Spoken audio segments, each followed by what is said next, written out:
आज बनवूयात अगदी मस्त मऊ लुसलुशीत एकदम स्पॉन्जी जाळीदार रवा बटर केक बनवणार आहोत। तर यासाठी ना आज आपण अंड्याचा वापर केलेला नाही किंवा अजिबात ओव्हनचा सुद्धा वापर केलेला नाही। फक्त हा केक आपण कढईमध्ये बेक करणार आहोत। नेहमीप्रमाणेच रेसिपी अगदी साधी सोपी आहे। नमस्कार, मी प्रियाच्या सोपी रेसिपीमध्ये तुम्हा सर्वांचं खूप खूप मनापासून स्वागत आहे। इथे बघू शकता तुम्ही हा केक किती मऊ लुसलुशीत आणि अगदी स्पॉन्जी असा तयार झाला आहे। माझी खात्री आहे पहिल्याच प्रयत्नामध्ये तुम्ही असा हा केक नक्कीच बनवताल। इतका सोपा केक आहे। तुम्ही जर चॅनलवर नवीन असाल तर प्लीज चॅनलला एक सबस्क्राईब करा, लाईक करा, सोबतच बेल आयकॉनवर क्लिक करा आणि माझ्या रेसिपी तुम्हाला कशा वाटतात मला नक्की कमेंट करून सांगा। चला तर मग वेळ न घालवता रेसिपीला सुरुवात करूया। सगळ्यात अगोदर रवा बटर केक बनवण्यासाठी इथे मी एक मोठं मिक्सरचं भांडं घेतलं आहे। इथे आपण जास्त भांडे सुद्धा भरवणार नाहीत, अगदी कमी साहित्य वापरूनच हा केक आपण बनवणार आहोत। आता इथे आपण एक वाटी घेतली, वाटीच्या सहाय्याने बारीक रवा वापरणार आहोत। आता तुमच्याकडे जसा रवा असेल म्हणजे जाड रवा असेल किंवा बारीक रवा असेल तर कोणताही रवा इथे तुम्ही वापरू शकता। रवा आपल्याला मिक्सरच्या भांड्यामध्ये टाकून घ्यायचा आहे। रवा चांगला स्वच्छ निवडून घेतला, मिक्सरच्या भांड्यामध्ये टाकून घ्यायचा। वाटीचं प्रमाण अगदी योग्यच ठेवायचं आहे।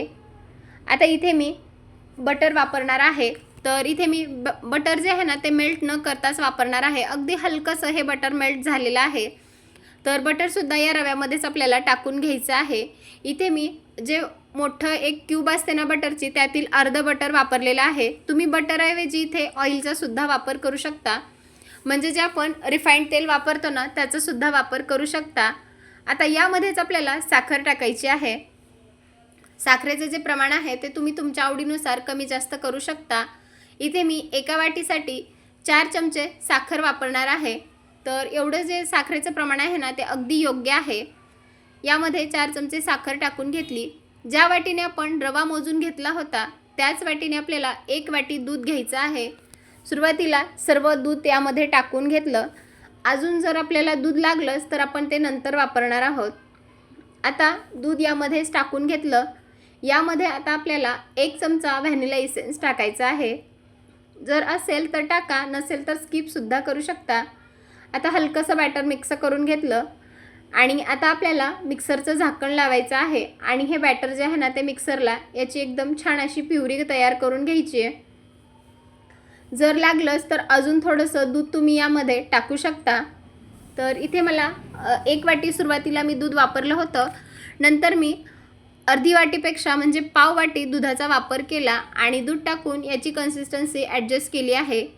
आता तुम्ही बघू शकता हे बॅटर मस्त असं तयार झालेलं आहे। जास्त पातळसुद्धा ठेवायचं नाही किंवा अगदीच घट्ट करायचं नाही। आता केक बेक करण्याच्या अगोदर ही पूर्वतयारी आपल्याला करायची आहे। इथे मी केक टिनचं भांडं घेतलं, त्याला थोडंसं तेल लावून घेतलं आणि थोडंसं त्यावरती गव्हाचं पीठ भुरभरून घेतलं आहे। तुम्ही हवं तर बटर पेपरसुद्धा टाकू शकता, जर तुमच्याकडे असेल तर टाका किंवा असंच केक टिनच्या भांड्याला डस्टिंग केलं तरी चालतं। आता बघा हे भांडं आपण बाजूला ठेवूयात आणि जे बॅटर आपण तयार केलं होतं ना त्यामध्ये 1 चमचा आपल्याला बेकिंग सोडा टाकायचा आहे। 1 चमचा बेकिंग सोडा टाकला तर त्यामध्ये पाव चमचा खाण्याचा सोडा टाकायचा आहे। आता बघा हे दोन्ही तुमच्याकडे जर नसेल तर तुम्ही याला ऑप्शन म्हणून फ्रूट सॉल्ट युनोचा सुद्धा वापर करू शकता। सोडा पटकन ॲक्टिवेट व्हावा यासाठी मी अगदी थोडंसं दूध टाकून घेतलं त्यावरती आणि हे मिश्रण जे आहे ना ते परत एकदा मिक्सरला जस्ट चर्न करून घेणार आहे। आता इथून पुढची जी प्रोसेस आहे ना ती आपल्याला अगदी फटाफट करायची आहे। आता बॅटर आपलं छान असं मिक्स करून झालं की लगेचच आपण या केक टिनमध्ये टाकून घेऊयात। केक टिनमध्ये बॅटर सर्व टाकून घ्यायचं, हलकंसं याला टॅप करून घ्यायचं आहे। जे एअर बबल्स असतील ना ते बाहेर येतील। तर केक टिनच्या भांड्याला छान असं टॅप करून घेतलं। एकीकडे ना मी कढईसुद्धा गॅसवरती प्रीहीट करण्यासाठी ठेवली आहे। आता यावरती तुम्ही तुमच्या आवडीनुसार ड्रायफ्रूट्स टाकू शकता किंवा टूटी फ्रुटी टाकू शकता। तर इथे मी टूटी फ्रुटी टाकून घेणार आहे। सर्व केकवरती छान अशी टूटी फ्रुटी टाकून घेऊयात आणि आता आपल्याला केक बेक करायचा आहे। ऑलरेडी आपली कढई प्रीहीट झालेली आहे. तर एक 10 मिनिटापूर्वी मी कढई प्रीहीट करून घेतली होती.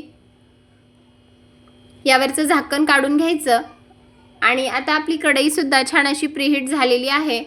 आता यावर हे केक टिनचं भांडं आपल्याला ठेवायचं आहे. केक टिनचं भांडं ठेवल्याच्या नंतर यावरती एक झाकण ठेवायचं. जे झाकण आपलं गच्च बसेल म्हणजे त्यामधून हवा बाहेर येणार नाही असं झाकण आपल्याला यावरती ठेवायचं आहे. जर जास्त व्यवस्थित बसत नसेल तर तुम्ही यावर थोडंसं जड असं खलबत्ता किंवा त्याचं दगडसुद्धा ठेवू शकता. आता हा केक आपल्याला एक 35 ते 40 मिनिटासाठी बेक करून घ्यायचा आहे.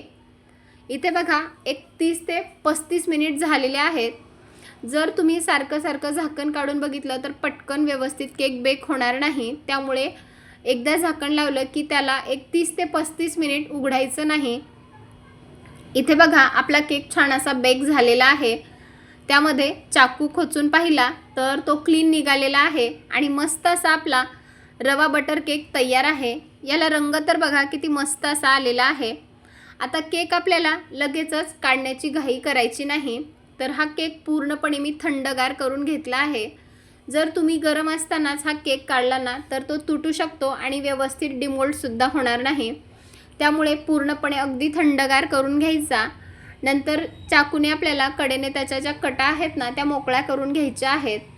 चाकूच्या साहाय्याने या कटा ज्या आहेत त्या मोकळ्या करून घेतल्या आणि आता आपण हा केक डिमोल्ड करून घेऊयात. तर यावरती एक प्लेट ठेवूयात. केकचं भांडं असं उलटं करून घेऊयात आणि आता हलकंसं यावरती टॅप करून घेऊयात.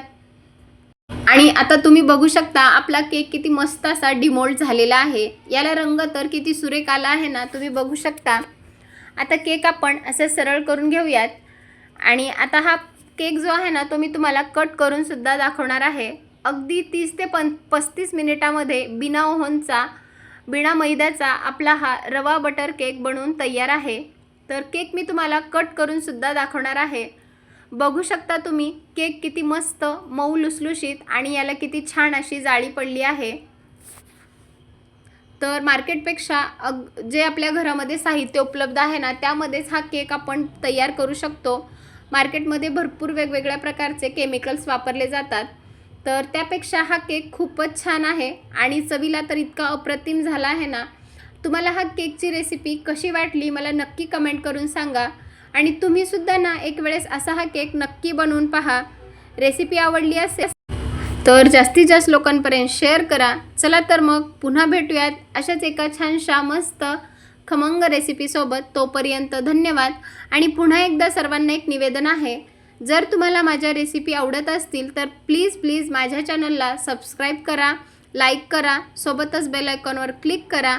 चला तर मग पुन्हा भेटूयात अशाच एका व्हिडिओसोबत. तोपर्यंत धन्यवाद. मस्त रहा, स्वस्थ रहा आणि सगळ्यात महत्त्वाचं चांगलं खात रहा.